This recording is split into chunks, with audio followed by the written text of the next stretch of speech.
Hey everybody, I hope all of you are doing well.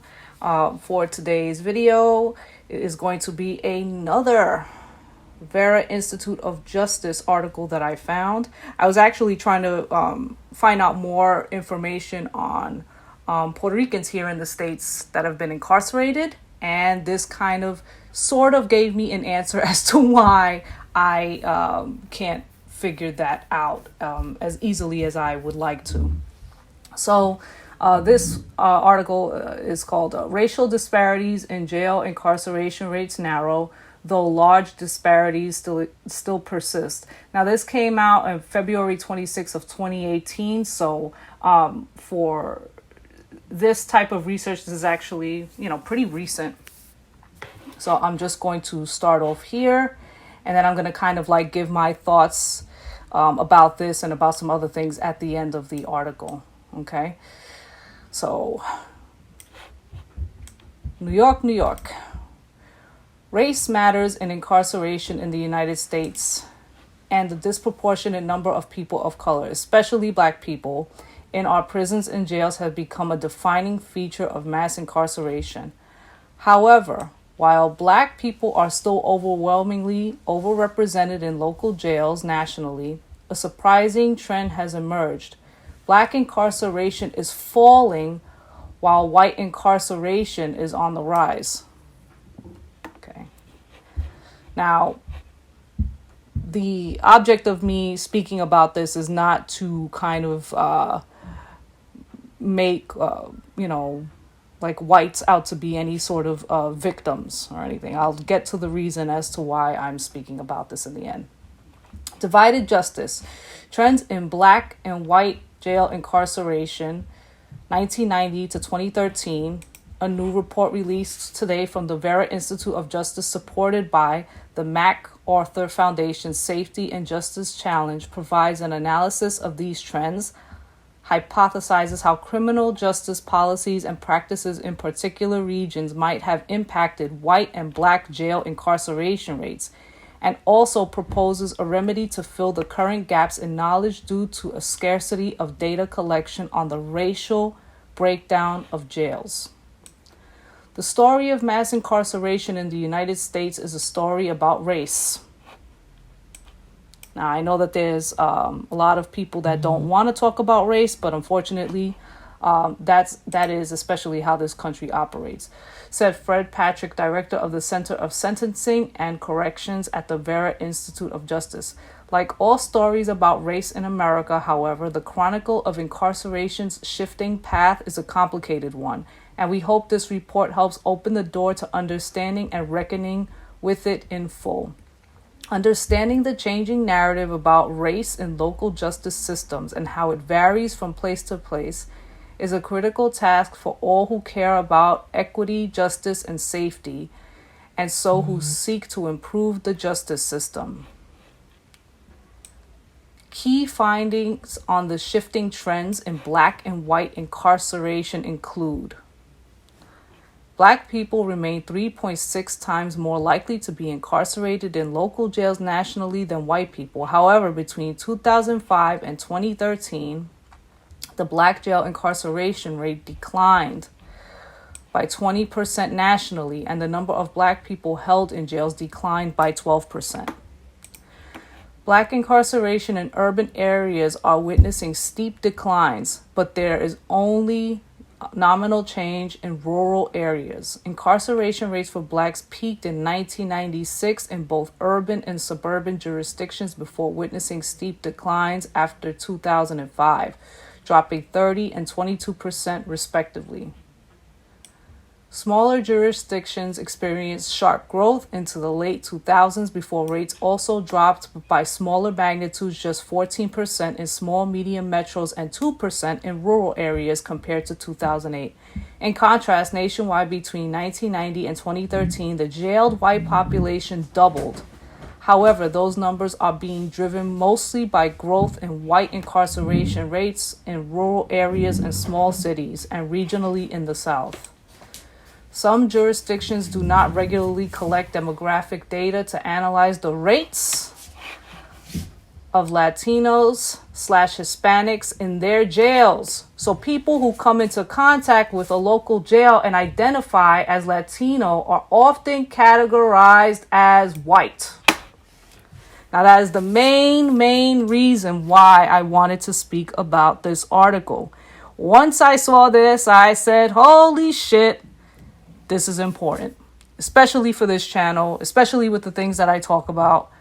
I found this to be like a huge waving red flag. Hey, you got to talk about this. So I figured I would highlight that part.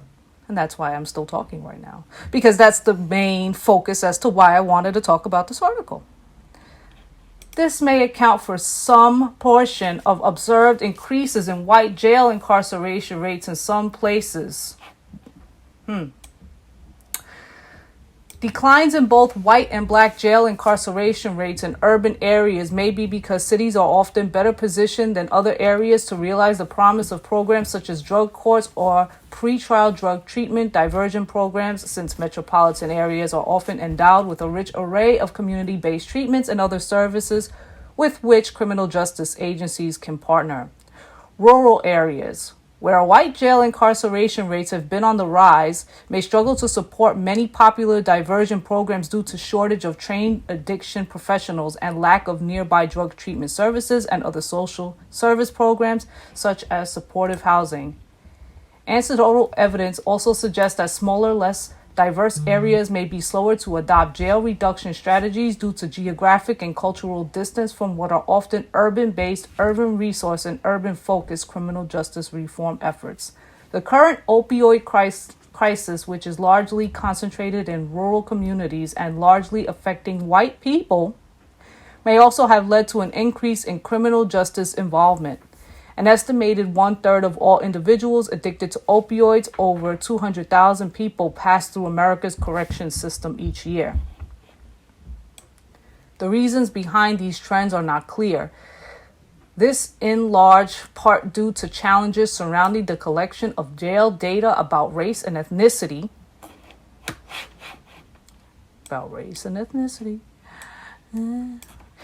As only a few jurisdictions have set out to deliberately study the specific drivers of jail incarceration by race. The vast majority of existing data on jail incarceration from the Bureau of Justice Statistics Annual Survey of Jails and its Census of Jails, which are represented visually through Vera's Incarceration Trends Project, is not sorted by race or ethnicity. However, the regional and local variation in jail incarceration rates between white and black people suggests that the criminal justice policies and practices of a particular region play an important role.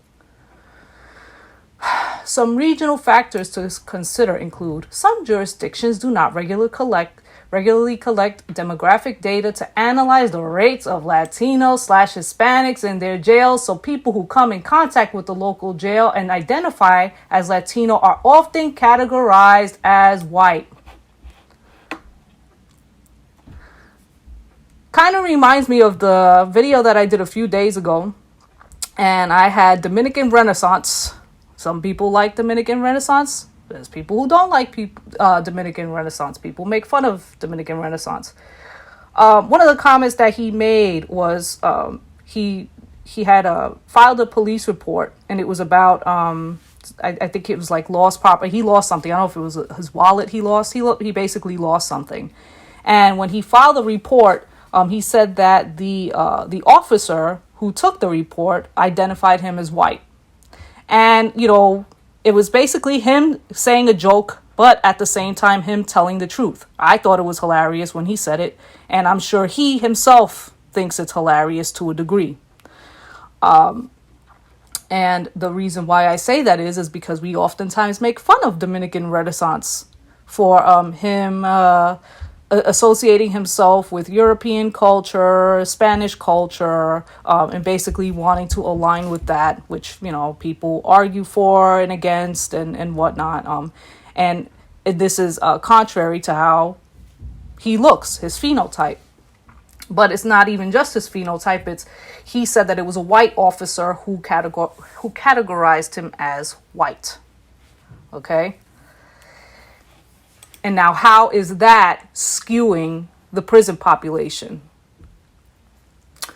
This may account for some portion of observed increases in white jail incarceration rates in some places.